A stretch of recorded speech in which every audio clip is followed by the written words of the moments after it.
Question: what is the role of early rehabilitation in managing head injury complications?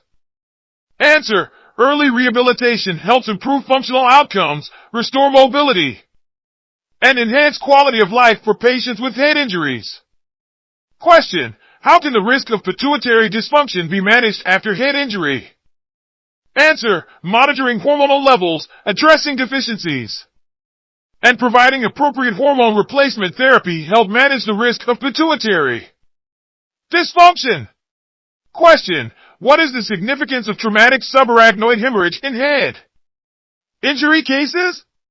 Answer: traumatic subarachnoid hemorrhage involves bleeding into the subarachnoid space. It can lead to vasospasm and neurological deficits. Question: how can the risk of neurocognitive deficits be managed after head injury? Answer: implementing cognitive rehabilitation, addressing psychological factors, and providing neuropsychological evaluation help manage the risk of neurocognitive deficits. Question: what is the role of decompressive craniectomy in managing refractory intracranial hypertension? Answer: decompressive craniectomy involves removing a portion of the skull to relieve intracranial pressure. It may be considered in cases of refractory intracranial hypertension.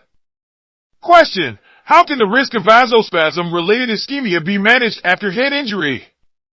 Answer: monitoring for signs of vasospasm, administering appropriate medications, and using strategies to prevent cerebral ischemia help manage this risk. Question: what is the significance of traumatic cerebrospinal fluid leak in head injury cases? Answer: traumatic cerebrospinal fluid leaks involve leakage of cerebrospinal fluid through skull fractures. Early repair and infection prevention are important. Question: how can the risk of dysautonomia be managed after head injury? Answer: addressing dysautonomic symptoms, providing appropriate medical interventions, and offering supportive care help manage the risk of dysautonomia. Question: what is the role of cerebrovascular imaging in managing head injury cases?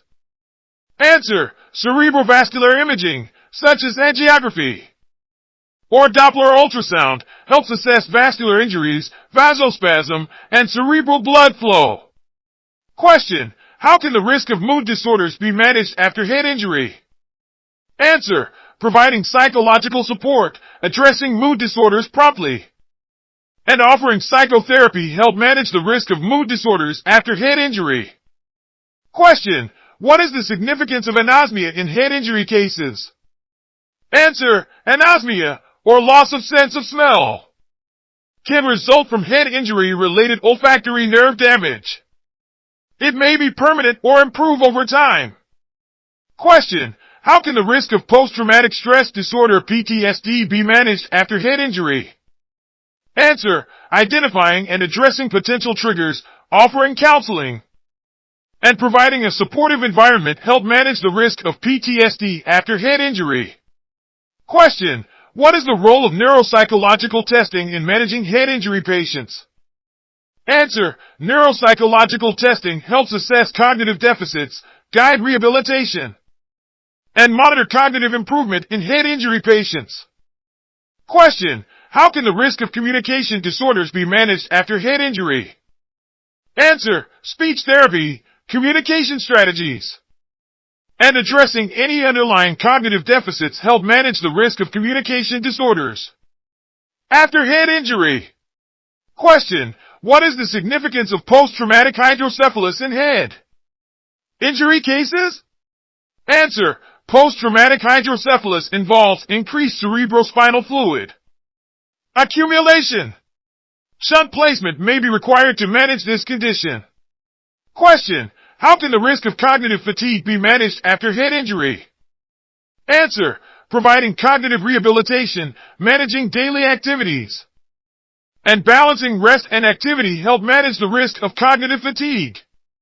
Question: what is the role of early nutritional support in managing head injury patients? Answer: early nutritional support helps prevent malnutrition, support recovery, and minimize the risk of complications in head injury patients. Absolutely. Here are more questions. And answers about head injuries. Question: what is the significance of focal brain injuries in head injury cases? Answer: focal brain injuries involve damage to specific areas of the brain, leading to localized neurological deficits. Management depends on the location and extent of the injury.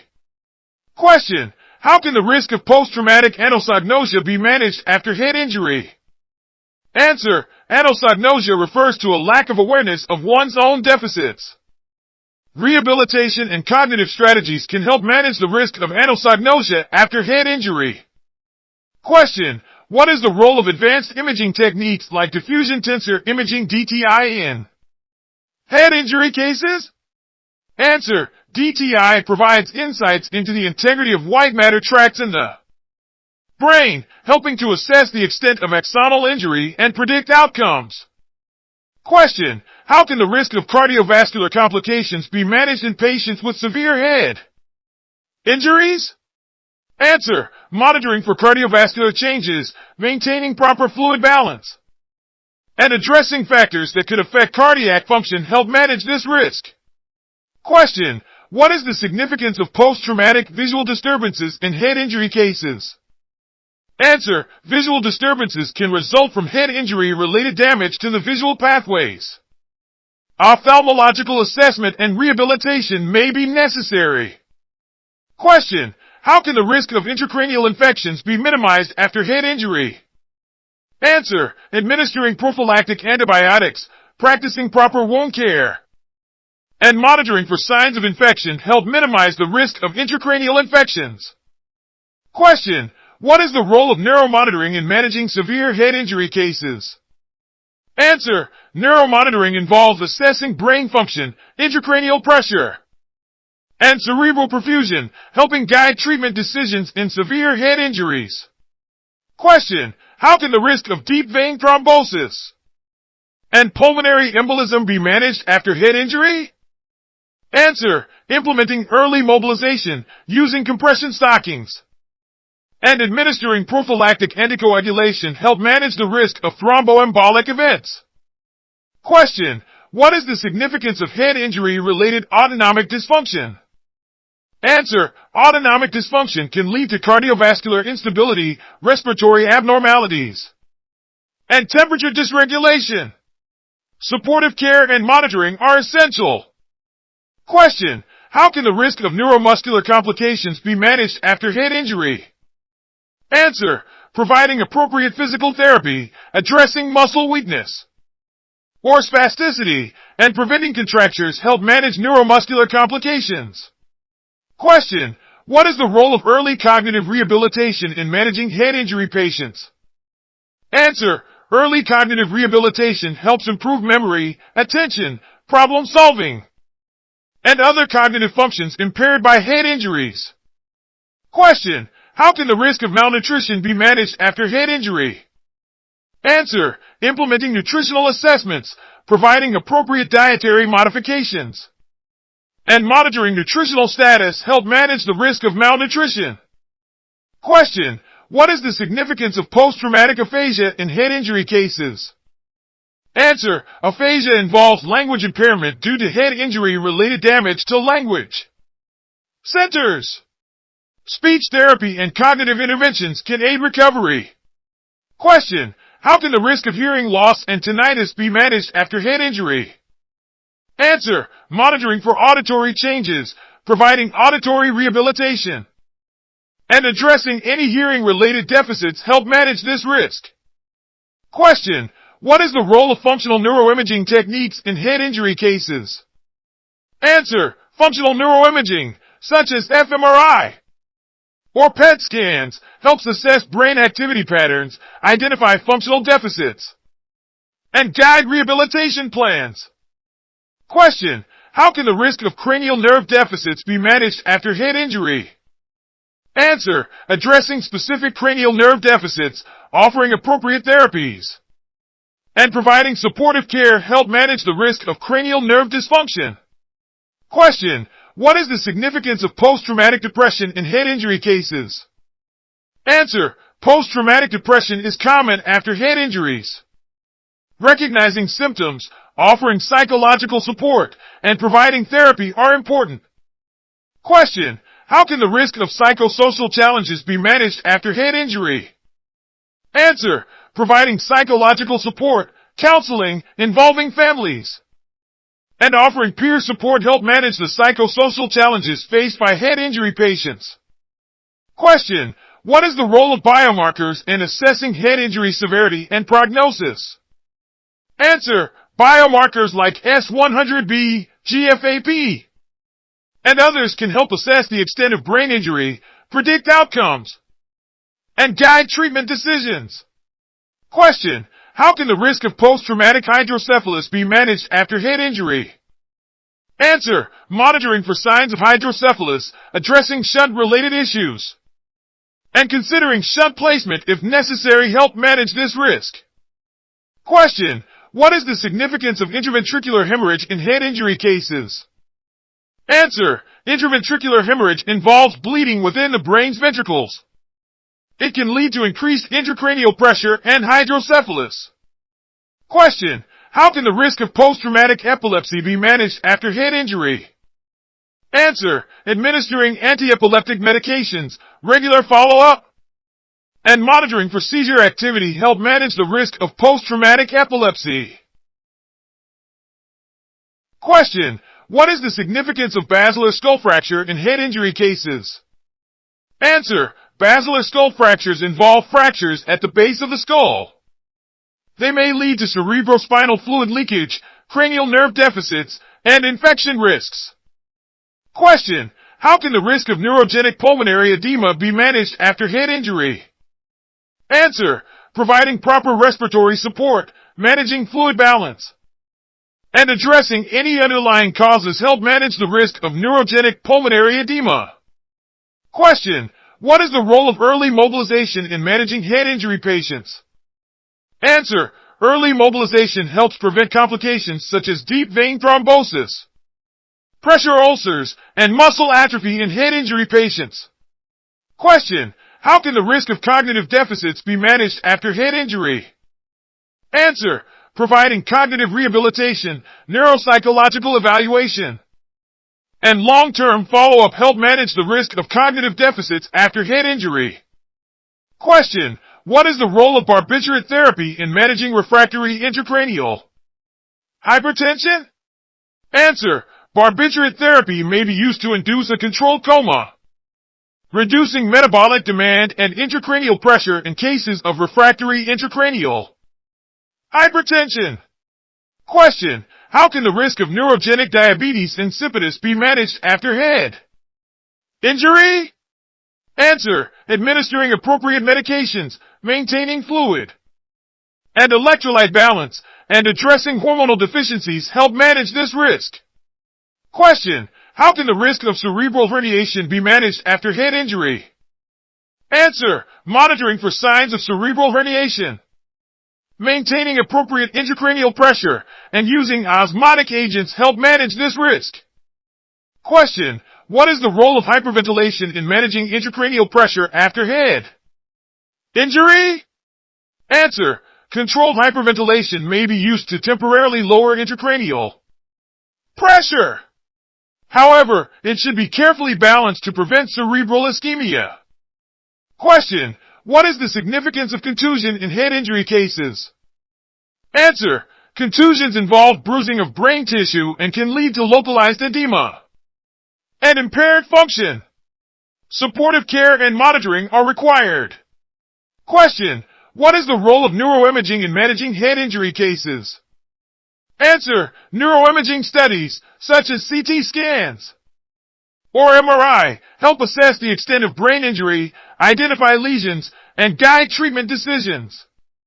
Question: how can the risk of infection be minimized in head injury management? Answer: administering prophylactic antibiotics, maintaining proper wound care, and addressing any signs of infection promptly help minimize the risk of infection. Question: what is the significance of subdural hematoma in head injury cases? Answer: subdural hematomas involve bleeding between the brain and the dura mater. Surgical intervention may be necessary based on the size and symptoms. Question: how can the risk of seizures be managed after head injury? Answer: administering anti-epileptic medications, maintaining seizure precautions, and monitoring for signs of seizure activity help manage this risk.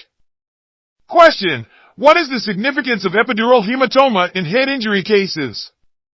Answer: epidural hematomas involve bleeding between the skull and the dura mater. Prompt surgical intervention is necessary to prevent compression of the brain. Question: how can the risk of intracerebral hemorrhage be managed after head injury? Answer: monitoring for signs of intracerebral hemorrhage, providing supportive care, and addressing any ongoing bleeding help manage this risk. Question: what is the significance of diffuse axonal injury (DAI) in head injury cases?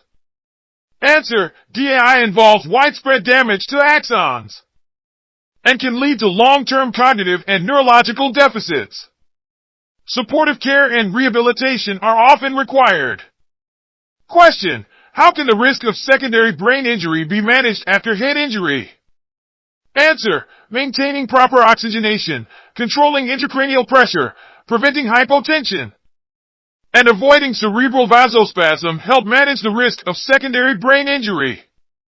Question: what is the role of cerebral perfusion pressure (CPP) in head injury management?